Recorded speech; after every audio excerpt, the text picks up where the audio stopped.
Hi అండి, welcome back to my channel Roja Madan 123 vlogs. Please నా channel నచ్చితే subscribe చేసుకోండి. ఇది షార్ట్ కోసం తీసిన వీడియో. కొంతమంది రెసిపీ అడిగారు, అందుకే ఫుల్ వీడియో చేస్తున్నా. బ్రోకోలీ పరాటా చేశానండి. ఫస్ట్ ఎలా చేశానంటే, బ్రోకోలీని మంచిగా క్లీన్ చేసి తురుము పెట్టి ఉంటుంది కదా, మనం కొబ్బరి తురుముకునే దాంతో తురిమి పక్కన పెట్టుకున్న తర్వాత, ఇది మల్టీగ్రెయిన్ ఆట నేను ఇంట్లో ప్రిపేర్ చేసా. ఈసారి ఎప్పుడైనా వీడియో పెడతాను.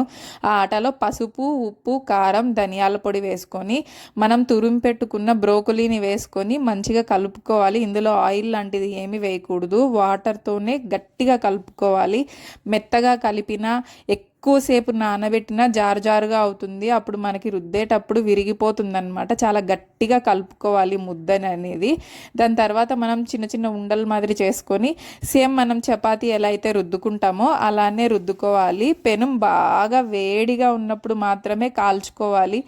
స్లోగా అది సరిగా వేడి అవనప్పుడు కనుక మనం వేసుకుంటే పరాటా అనేది గట్టిగా వస్తుంది, మెత్తగా సాఫ్ట్గా అస్సలు రాదు. ఇంట్రెస్ట్ ఉన్న వాళ్ళు ఆయిల్ వేసుకోండి, ఆయిల్ ఇంట్రెస్ట్ లేని వాళ్ళు అట్లనే కాల్చుకోండి.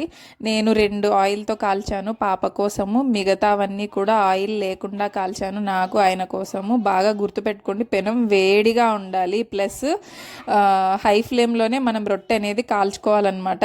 అయితే ఈ పరాటాలలో తేడా ఏంటంటే, మనం చపాతీ చేసుకున్నట్టు రౌండ్ షేప్ రాదండి. అది ఎందుకో నాకు తెలియదు, ఇలా ముక్కలు ముక్కలుగా వస్తుంది. పర్లేదు, ఇంట్లో మనమే కదా తినేది, హెల్త్కి మంచిదే కదా అన్నట్టు చేశానమాట. దీంట్లోకి కాంబినేషన్ వచ్చేసి కొబ్బరి చట్నీ చేశాను. ఒట్టిది అలానే తినొచ్చు, బట్ నేను ఎందుకో కొబ్బరి చట్నీ చేశాను. ఆయన రోటీలోకి కాంబినేషన్ ఏ కూర లేకపోతే అస్సలు తినరు, అందుకని చెప్పి తన కోసమే చేశాను అనమాట. తను పెరుగు కానీ ఆవకాయ కానీ అసలు నంచుకోడు, గ్యాస్ట్రిక్ ప్రాబ్లం ఉంటుంది అని చెప్పేసి. నెక్స్ట్ గుత్తొంకాయ అంటే నా చాలా ఫేవరెట్. మా అమ్మమ్మ అంత కాకపోయినా ఏదో కొంచెం అలా చేశాను. ఫస్ట్ స్టవ్ మీద గిన్నె పెట్టుకొని ఆయిల్ వేసుకోండి. అది వేడయ్యాక శనగపప్పు, అందులో ఉద్దిపప్పు, కొంచెం జీలకర్ర వేసి మంచిగా వేపుకోండి. ఇక్కడ నాకు కొంచెం ఆయిల్ ఎక్కువైంది, మీరు ఇంత ఆయిల్ అయితే వేసుకోవద్దు, తగ్గించుకోండి. అవి బాగా వేగిన తర్వాత ఉల్లిపాయ ముక్కలు వేసుకోవాలి. ఉల్లిపాయ ముక్కలు బాగా మగ్గిన తర్వాత నెక్స్ట్ మనము టమోటాలు ముక్కలు చేసి పెట్టుకొని ఆ టమోటా ముక్కల్ని కూడా యాడ్ చేసుకొని మంచిగా వేపుకోవాలి. అవి కూడా వేగిన తర్వాత చెక్క, లవంగ, యాలక కొంచెమే వేస్తున్న, మసాలా అనేది వద్దు అని చెప్పేసి. దాని తర్వాత అవి బాగా మగ్గాక ఉప్పు, పసుపు, ధనియాల పొడి, కారం పొడి అందులోనే వేసి వేపుకోవాలి. వేపి పక్కన దించి చల్లార పెట్టుకోవాలన్నమాట. ఈలోపు మనం వంకాయల్ని నీట్గా కడిగి 4 ముక్కలుగా కట్ చేసుకొని పుచ్చులు ఉన్నాయో లేదా చెక్ చేసుకోవాలి. వాటికి మంచి వాటర్ తుడిచేయండి. నేను వాటర్ తుడచకుండా ఆయిల్లో వేయడం వల్ల ఏమైందంటే చిటపట అని చిట్లి ఆయిల్ అంతా స్టవ్ మీద పడిపోయింది. చూస్తే మీకే అర్థమైపోతుంది.